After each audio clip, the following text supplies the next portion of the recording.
хуулинд нэг чухал залт орсон юм аа.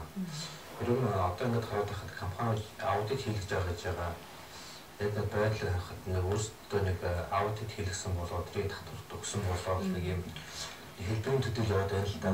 Үгүй бол аудит хийлгээд аудитын тайлангаагаад хуулийн хэлбэрчтэй тайлгнаад байна л да. Үүнтэй холбоотой ерөөхдөө аудитын компанийг сонгож шалгуулах нь чухал юм байна.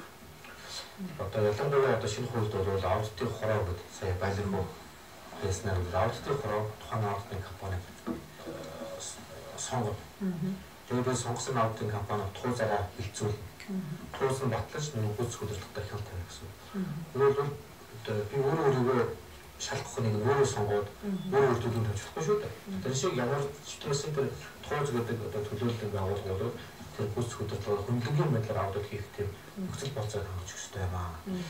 Аудитын байгууллагууд бол яг нэг үлэхэд өдрөөс өдөрт Монголын аудитын компаниуд зах зээл алдчихж байгаа. Тэгэхээр том дөрвөн аудитын фирмүүд Монголд орж ирж гисэн. Эдний давуу тал юу гэхээр эдгээр өөрсдөө зөвхөн аудиторуудтай биш. Тэрээс гадна одоо мэргэжлийн хуульчтай нэг хуулийн хэрэгжлийг хангах чадчихна уу гэдэг талаас үздэг. Дээрээс нь менежментийн зөвлөгөө өгдөг. Ямар үйл ажиллагаа явуулж юунд анхаарах хэрэгтэй. Өөрөлдвөл манай авьяасгч сектортай ер нь аудитын компанийг оруулаад өөрийнхөө ажлыг хянуулаад шалгуулад гарахад үнэхээр тэр аудитортай баярлалтай байх хэрэгтэй.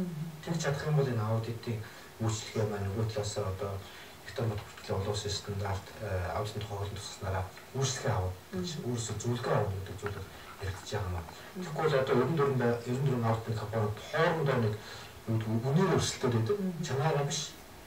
Компаниуд маань ерөөхдөө хуулийн заалтыг хэрэгжүүлэх ёстой гэдэг чухмаараа энэ бол хямдхан одоо санал тавьж байгаагаа сонгож аваад өөрсдөө нэг аудит хийлгэж байгаа хэлбэрийн төдий байгаа учраас энэ дээр бол манай сангийн яамд бас нэг ажлаасаа гараад явж байгаа. Бас аудитын тухайд өөрсдөө оруулах тал дээр ингэж ерөнхийдөө аудитын ажил зарчмыг ёс судлаасаа чадахжуулж тогтцоо бий болохгүй бол нөгөө талаас засаглал муу байхад нөлөөлөд байгааг бол нэг субъект бол аудитын компани чуулгаж хэлэх гэсэн.